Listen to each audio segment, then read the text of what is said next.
Now fasting 2 days, کون سے 2 ایام ہیں جن کا اگر انسان روزہ رکھے تو 3 سال کے گناہ معاف ہو جاتے ہیں. Yes you heard me right, 3 سال کے گناہ معاف ہو سکتے ہیں اگر ہم 2 دن کا روزہ رکھیں. حدیث میں کیا آتا ہے؟ رسول اللہ صلی اللہ علیہ وسلم نے فرمایا کہ جو شخص عرفہ کے دن کا روزہ رکھتا ہے اللہ سبحانہ تعالیٰ اس کے پچھلے سال کے اور اگلے آنے والے سال تمام گناہ معاف کر دیتے ہیں. کچھ علماء نے کہا کہ یہ صغیرہ گناہوں کی بات ہو رہی ہے, لیکن سٹل تمام گناہ معاف ہونے کی بات ہو رہی ہے. اور یوم عاشورہ جو کہ محرم میں ہے, 10 محرم, جو شخص یوم عاشورہ کا روزہ رکھتا ہے اللہ تعالیٰ اس کے پچھلے 1 سال کے گناہ معاف کر دیتے ہیں. تو میں آپ کو ایگزامپل دیتا ہوں, اگر ابھی 1441 چل رہا ہے تو جو شخص عرفہ کا روزہ رکھے گا اس کے 1440 کے گناہ اور 1442 کے گناہ معاف ہو جائیں گے.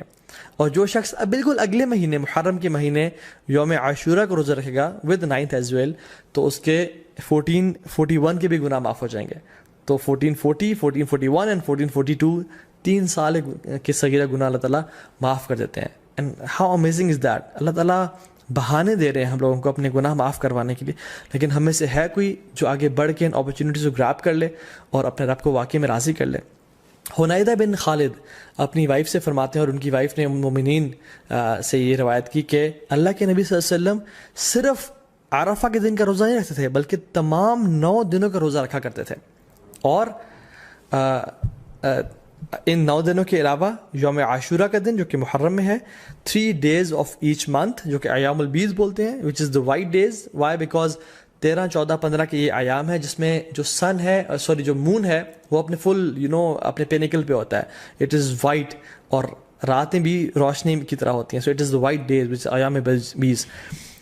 ان کے روزہ رکھا کرتے تھے اور منڈیز اور تھرسڈے کے روزہ رکھا کرتے تھے. سو آئی ریپیٹ, اللہ کے نبی صلی اللہ علیہ وسلم first 9 days of ذو الحجہ, عاشورہ, and the 3 days of each month which is ایام بیز, 13th, 14th, 15th of every month, اور منڈیز اور تھرسڈیز کا روزہ رکھا کرتے ہیں. کیونکہ اللہ کے نبی صلی اللہ علیہ وسلم نے فرمایا کہ منڈیز کو اور تھرسڈیز کو اعمال اللہ تعالیٰ کے پاس کے سامنے پیش کیے جاتے ہیں. تو میں چاہتا ہوں کہ میرے اعمال اس حالت میں پیش کیے جائیں کہ میں روزے کی حالت میں ہوں. اور پھر ایک اور بات پہ آتا ہے کہ منڈے کو رسول اللہ صلی اللہ علیہ وسلم کی ولادت ہوئی تھی, پیدائش ہوئی تھی, تو وہ اس خوشی میں بھی روزہ رکھتے تھے. حضرت عائشہ فرماتی ہے کہ ایک اور حدیث میں آتا ہے کہ اللہ کے نبی صلی اللہ علیہ وسلم پہلے 9 دن کا روزہ نہیں رکھا کرتے تھے. Now the scholars reconcile between these 2 hadiths کہ کبھی کچھ سال رکھ لیا کرتے تھے اور کچھ سال چھوڑ دیا کرتے تھے. تو ہمارے لیے یہ ہے کہ ہم چاہیں تو رکھ سکتے ہیں. جو شخص آگے بڑھنا چاہتا ہے وہ ان دنوں میں روزے رکھے جا سکتے ہیں, کیونکہ رسول اللہ صلی اللہ علیہ وسلم کی پیاری سنت سے یہ روزے ثابت ہیں. یوم العرفہ کیوں اتنا امپورٹنٹ ہے؟ اللہ تعالیٰ یوم العرفہ کے بارے میں فرماتے ہیں سورہ بروج میں, وَشَاهِدٍ وَمَشْهُودٍ, and by the witnessing day and the witnessed day.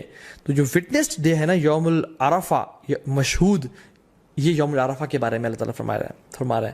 کیونکہ رسول اللہ صلی اللہ علیہ وسلم کی حدیث میں آتا ہے کہ شاہد فرائیڈے کا دن ہے, وہ مشہود یہ کون سا دن ہے؟ یوم العرفہ کا دن ہے. اللہ سبحانہ تعالیٰ اس دن جہنم سے اتنے زیادہ لوگ آزاد کرتے ہیں کہ کسی اور دن جہنم سے لوگ آزاد نہیں کرتے. He frees many people from the fire. اور اللہ تعالیٰ قریب آتے ہیں اور اپنی پرائڈ ایکسپریس کرتے ہیں. He expresses his pride over angels, اور پھر پوچھتے ہیں کہ یہ لوگ میرے بندے کیا چاہتے ہیں. اور کچھ اور روایت میں بھی آتا ہے کہ یہ جو میرے بندے ہیں, یہ جو ڈسیبلڈ اور یہ مٹی سے آلودہ ہوئے ہوئے بندے ہیں, عاجزی اور انکساری کی نشانی ہے ان کی, یہ کیا چاہتے ہیں مجھ سے. اور اللہ تعالیٰ ان پہ فخر کرتے ہیں اور اپنے بندوں کو جہنم کی آگ سے آزاد کرتے ہیں. نو ویری بریفلی, ہم ان 10 دنوں میں کون سے ایسے اعمال کر سکتے ہیں جن کی وجہ سے ہم باقی لوگوں سے آگے نکل سکتے ہیں؟ امام حسن البصری رحمہ اللہ فرماتے ہیں کہ سب سے پہلی چیز تو ڈونٹ نیگلیکٹ یور آبلیگیشنز. اپنے فرائض کو بالکل نہ چھوڑیں. جو شخص آج تک اپنی نمازوں میں اپنے فرائض میں کوتاہی کر رہا تھا تو اس کے لیے بہت بڑی اپرچونیٹی ہے کہ وہ ان 10 دنوں میں آگے نکل جائے اور اپنے فرائض سے عمل کرنا شروع کر دے. دوسری چیز جو ہم کر سکتے ہیں, وچ از دا فرسٹ تھنگ آئی کوٹ, کہ حج. جو شخص حج کی استطاعت رکھتا ہے اس کے لیے بہت بڑی اپرچونیٹی ہے, کیونکہ حج باقی سال کے مہینوں میں نہیں کیا جا سکتا. اللہ کے نے فرمایا an accepted Hajj brings no less reward than paradise. اللہ اکبر. کہ ایک مقبول حج کا اجر کتنا ہے؟ جنت, اس کے علاوہ اور کوئی اجر نہیں ہے. مطلب ہی ول بی گرانٹیڈ جنہ اگر اس کا حج مقبول ہو جاتا ہے. So it's a great reward. بڑھاپے میں حج کوشش کریں نہ کریں, جوانی میں کر لیں, اور ابھی ٹائم ہے اور پیسہ ہے تو تاکہ اس عبادت کو آپ انجوائے کریں ان شاء اللہ تعالیٰ. دوسری چیز قربانی, وچ از دا سیکریفائس. یہ سنت ابراہیمی بھی ہے, اللہ کے نبی صلی اللہ علیہ وسلم کیا کرتے تھے, تو اس کا خاص اہتمام کریں. یہ مت سوچیں کہ نہیں ہم قربانی نہیں کرتے, چلے ہم کچھ اور کام کر لیتے ہیں, بلکہ یہ ایک غلط سوچ ہے. لوگ کیا کرتے ہیں انفارچونیٹلی آج کل کہ یار قربانی سے بہتر ہے کسی غریب کی مدد کر دو یا کسی کے گھر میں کولر لگوا دو. تو آپ کو یہ اس نیکی کا خیال باقی پورے سال نہیں آیا, اس قربانی کو ریپلیسمنٹ ہی آپ نے کرنا ہے جو کہ سنت ابراہیمی ہے. اگر ایک انسان واقعی میں سنسیئر ہے اپنے ساتھ تو وہ ہر مہینے صرف 1000 روپیز سیو کرے اپنے لیے, تو وہ سال کے اینڈ میں ان ایام میں ایک حصہ ڈال سکتا ہے, قربانی کر سکتا ہے. ہمیں تب تو خیال نہیں آتا غریب کے گھر میں کولر لگوانے کا یا لوگوں کی خدمت کرنے کا جب ہم ریسٹورینٹس میں 5-5 ہزار کی یا لیوش بفیز کھا رہے ہوتے ہیں. لیکن why do we want to replace قربانی ود اینی گڈ ڈیڈ؟ دونوں کریں انشاءاللہ. اور باقی 11 مہینوں میں یہ اپرچونٹی بھی ہے کہ ہم غریبوں کی مدد کر سکیں. سو قربانی لازمی کریں اور اسے خاص اہتمام کریں. ایک اور چیز جو ہم کر سکتے ہیں وہ ہے نمازیں, نوافل کثرت کے ساتھ پڑھیں.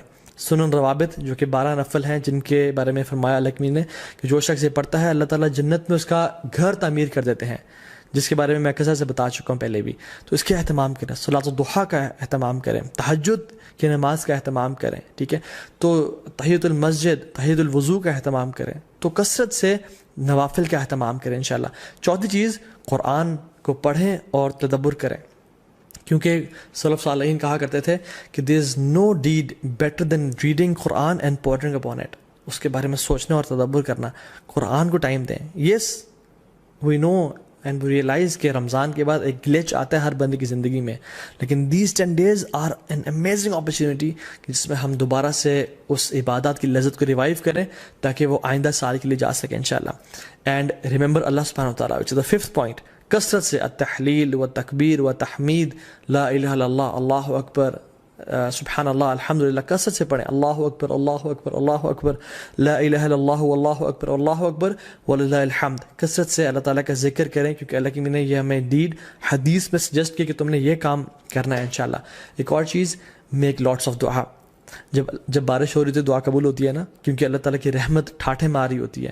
ان 10 دنوں میں بھی اللہ تعالیٰ کی رحمت کے دروازے کھل چکے ہیں اور اللہ کی رحمت ٹھاٹھے مار رہی ہے. اللہ تعالیٰ کو ان دنوں میں کیے جانے والے اعمال سے زیادہ کوئی عمل پسند نہیں ہے. تو کثرت سے دعا کریں, ہو سکتا ہے کہ یہی وہ 10 دنوں جن میں آپ کی دعائیں انشاءاللہ قبول ہو جائیں. And number 7th point is give lots of charity.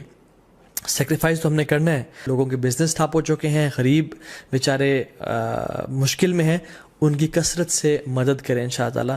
اور ان دنوں میں آپ اپنی زکوٰۃ بھی نکال سکتے ہیں اگر آپ نے نہیں نکالی, اور اپنے رشتہ داروں پہ خرچ کر سکتے ہیں, اپنی فیملیز پہ خرچ کر سکتے ہیں, اور اسپیشلی جو لیس پریویلیج لوگ ہیں ہمارے معاشرے میں ان پہ خرچ کریں کثرت کے ساتھ. Number 8 is owner your parents. اپنے پیرنٹس کا خیال رکھیں, ان کے پاؤں دبائیں, ان کی مدد کریں اور خدمت کریں تاکہ وہ آپ سے راضی ہوں, اور جب وہ راضی ہوں گے تو انشاءاللہ اللہ بھی راضی ہو جائے گا. نمبر 9th point از صلۃ الرحم. اپنے قریبی رشتہ داروں کے ساتھ اچھا close ties of kinship maintain کریں. Maybe call them, send them gift, tell them that you love them for the sake of Allah subhanahu wa ta'ala, and just maintain the ties of kinship. 10th is enjoin good and forbid evil. دعوت کا کام کریں کیونکہ یہ بہت بڑا اور Nobel کام ہے. and the last point is seek forgiveness from Allah subhanahu wa ta'ala. رسول اللہ صلی اللہ علیہ وسلم نے فرمایا التائب من الذنب کمن لا ذنب له. گناہ سے توبہ کرنے والا ایسا ہی ہے جیسے اس نے کبھی گناہ کیا ہی نہیں تھا. تو ان 10 دنوں میں ایک بہت بڑا موقع ہے کہ ہم اپنے تمام گناہوں کو بخشوا دیں اور اپنی اصل زندگی کے لیے کچھ آگے بھیج دیں انشاءاللہ تعالیٰ. کیونکہ sins have chains and shackles. اگر آپ ارادہ رکھتے ہیں تہجد پڑھنے کا اور نیک اعمال کرنے کا لیکن پھر بھی توفیق نہیں ہو رہی, تو جان لیں کہ یہ گناہوں کی وجہ سے ہمیں توفیق نہیں مل رہی, اور یہ گناہوں کا جو برڈنز ہیں وہ ہمارے کندھوں پہ ہیں جن کی وجہ سے ہم نیک اعمال نہیں کر پا رہے. So in this race of good deeds throw off your burdens inshallah ta'ala, or start with a fresh mind and with a new motivation.